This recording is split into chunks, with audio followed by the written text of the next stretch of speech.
자,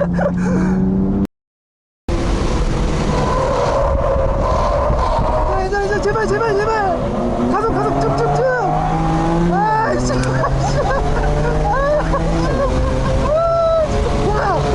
야 됐다. 했어. 아니 아까 마지막에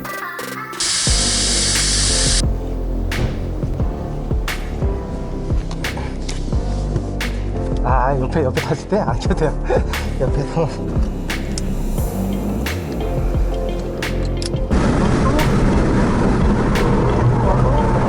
이 형네 다 말하는 거고.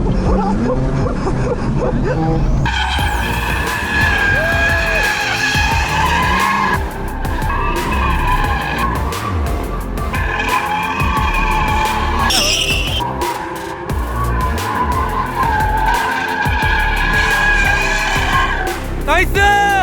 나이스!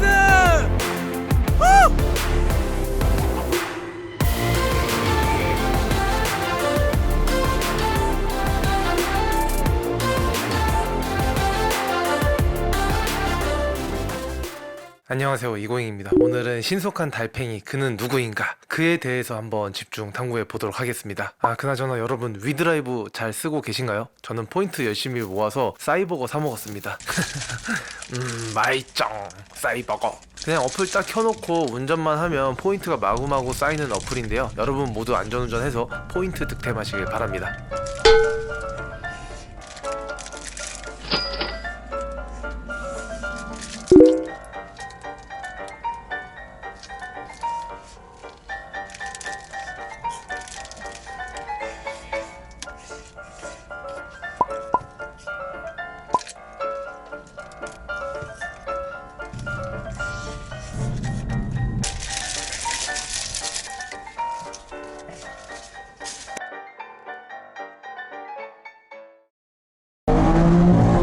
오케이 좋다. 지금 좋다.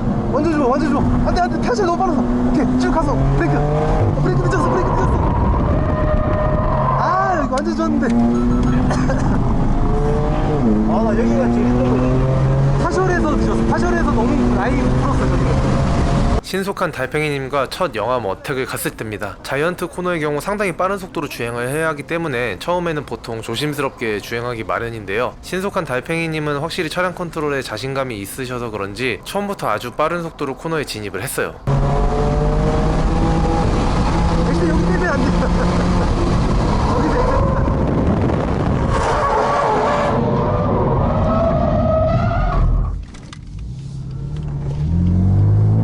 스핀을 하긴 했지만 이렇게 빠른 코너링 속도에서도 전혀 당황하지 않고 안정적으로 차량을 컨트롤하는 모습이 굉장히 인상 깊었습니다. 이젠 뭐 더 이상 가르쳐 드릴 게 없을 정도라는 느낌이 들더라고요. 한번 쿨링하고 한 번 더 해보지. 5분 남았거든요. 딱 한 번 어떻게 할 수 있을 거야 아마. 여기를 스티어를 좀 풀면서 밸런스를 잡아보세요. 이따가 너무 빠르다 싶으면은 라인이 바깥으로 나가니까 스티어 풀기가 쉽지가 않은데, 그래도 미끄러지는 것보다 나으니까 밸런스를 잘 잡아야 돼. 언더 밸런스로 잡아야 돼. 언더 밸런스. 괜찮아 좀 이래 그냥. 나쁘지 않아. 좋아 지금 좋아.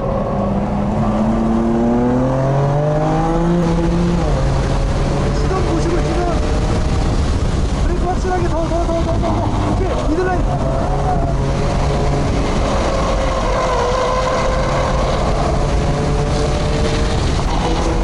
브레이크 확실하게. 오케이 좋다.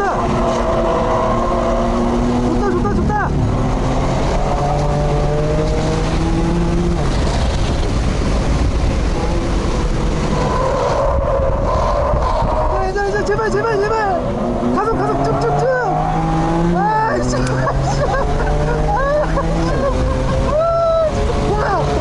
야 됐다.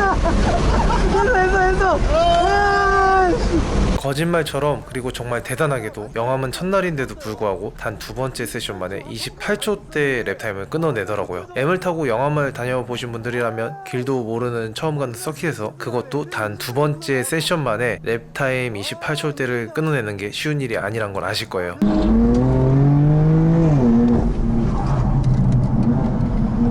여기로 와서 빨리 붙여서 와서 여기를 밟아야 돼. 그래야지 여기 가속이 완전히 이깁니다. 여기 최대한 넓게 쓰고 풀악셀 하면서 여기를 깊게 가져가야 돼. 근데 여기 이렇게 빠지면 완전히 망가져서 여기까지 빠지면 절대 안 돼. 한번 망치면은 완전히 이런 식으로 이렇게 나와서 여기까지 풀악셀하고 오다가 여기서 이렇게 똑바로 만들어 놓고 그러면 여기까지 떨어지거든요. 반 정도 이렇게. 그 다음에 여기서 선에서 이거 소세지 뒤에 여기 찍어야 돼요. 여기 이거 들어가서 살짝만 들어가고 미끄러지면 안 되는데 씨. 길게 좀 더 가져가고 제발 미끄러지지 말고. 아 너무 미끄러진다.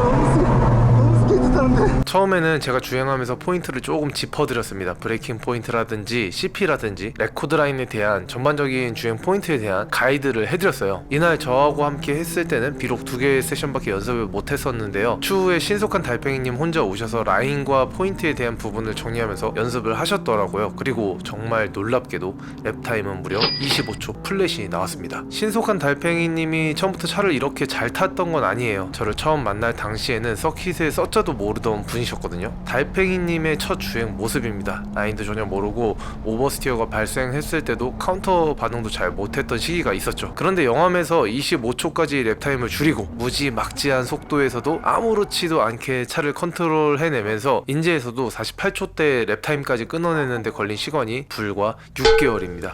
6개월. 믿기지 않으시겠지만 서킷 입문한 지 단 6개월 만에 이 모든 일이 일어났습니다. 아마도 이분은 청출어람이 뭔지를 제대로 보여줄 것 같군요. 처음 수업을 받게 되면 두 가지를 우선적으로 배우게 됩니다. 첫 번째가 차를 타는 방법, 그리고 두 번째가 서킷을 타는 방법이에요. 서킷에 와서 운전에 재미를 붙이고 이런저런 공부를 하면서 랩타임을 줄이기 위해서 연습을 하시는 분들을 보면 대부분 차를 타는 방법에 집중하지 않고 서킷을 타는 법에만 집중을 하더라고요. 서킷을 타는 법은요, 레코드 라인을 외워서 타는 겁니다. 브레이킹 포인트가 어디고 언제 턴을 해서 CP를 어떻게 찍을 건지, 라인을 뭐 이렇게 탄다든지 저렇게 탄다든지 이런 거 생각하면서 잘 타는 사람이나 선수들의 인킴을 보면서 그들의 주행 라인과 비슷하게 맞춰 타는 거죠. 서킷을 타는 법을 열심히 한다고 잘못된 건 아니에요. 서킷을 타는 데 있어서 꼭 필요한 과정 중에 하나니까요. 하지만 정말 빠르게 타고 싶다면 서킷을 타는 법보다는 차를 타는 법에 더 집중을 해야만 합니다. 서킷을 타는 법은 적당히 레코드 라인만 외우고 타시면 되거든요. 브레이킹 포인트, 턴 포인트, CP 뭐 이런 거 조금씩 엇나가고 틀리고 해도 크게 상관없습니다. 그런다고 엄청 느려질 것도 아니고 이걸 정확히 맞춘다고 또 어마어마하게 빨라질 것도 아니라서요. 오히려 차에서 무슨 일이 일어나는지, 타이어에서 어떤 식으로 트랙션이 생성되는지 이런 부분에 집중을 잘 하셔야 돼요. BP에 다다랐을 때 브레이크 담력은 어떤 식으로 만들어 나갈 건지, 트레일 브레이킹을 할 때 스티어링 휠 조작을 또 어떤 식으로 할 건지, 탈출 가속 시에는 어떤 모션을 만들 건지 뭐 이런 거에 집중을 하셔야만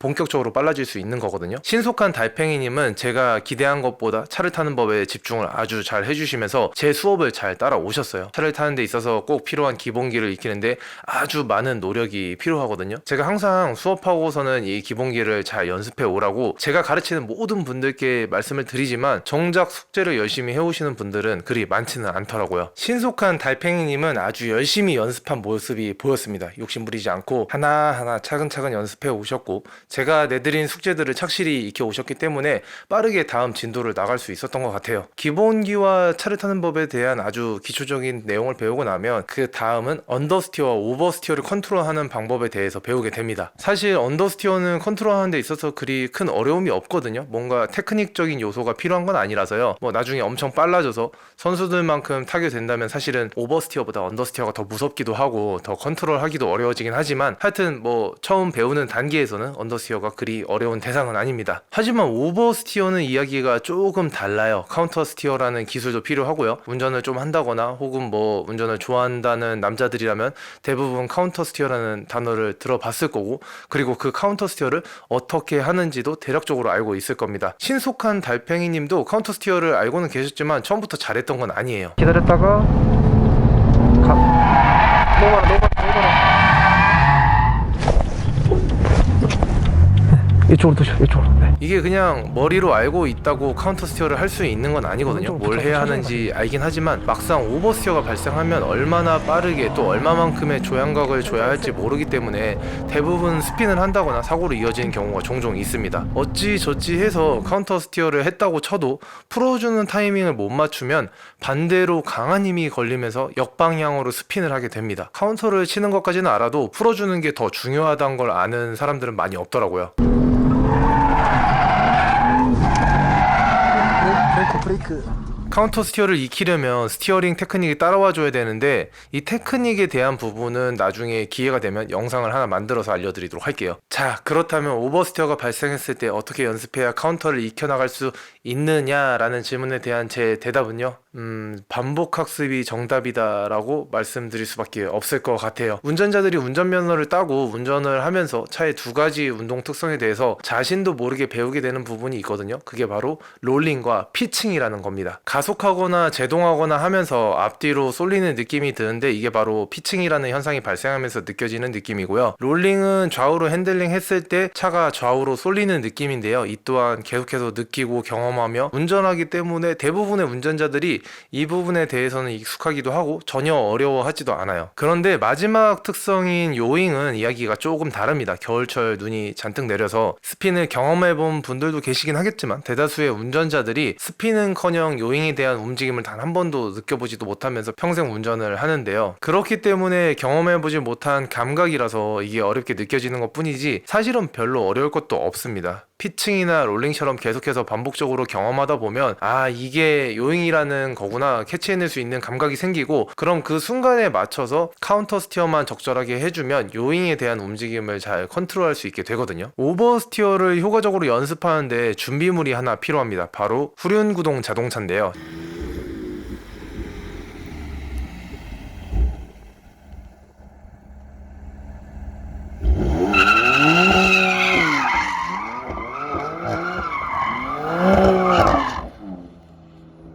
전륜구동 자동차는 엑셀 페달을 이용한 오버스티어를 만들기 어렵기 때문에 사실상 진입 오버스티어를 경험하면서 카운터 스티어를 익혀나갈 수밖에 없어요. 진입 오버스티어는 파워 오버스티어하고는 다르게 빠른 속도로 코너에 진입하면서 발생하기 때문에 카운터 스티어를 제대로 해내지 못하면 큰 사고로 이어질 수도 있어서 처음 요잉을 접하시는 분들께는 굉장히 위험하기도 하고 연습하기 굉장히 까다롭기도 합니다. 모터스포츠는 도구도 엄청 중요해서요. 좋은 도구가 있으면 아주 쉽고 빠르게 배울 수 있는데요. 또 하나 필요한 준비물이 있어요. 그게 바로 LSD입니다. 디퍼런셜의 원리는 인터넷을 뒤지면 무수히 많은 자료가 있으니까 굳이 자세한 설명은 안 드리겠지만 간단히 설명드리자면 코너링 중에 내측 바퀴와 외측 바퀴의 회전수가 발생할 수 있도록 해주는 게 오픈 디퍼런셜이고요. 내측과 외측의 바퀴 회전수를 같게 하거나 일정 비율로 만들어주는 게 바로 LSD, 리미티드 슬립 디퍼런셜입니다. 서킷에서는 LSD가 있는 차량들이 코너링을 할 때 유리한데요. 이것도 기회가 되면 나중에 자세히 한번 설명드리도록 할게요. 자, 후륜 구동과 LSD가 준비되었습니다. 그렇다면 다음 할 일은 바로 드리프트 패독으로 가는 일입니다. 넓은 공터가 필요한데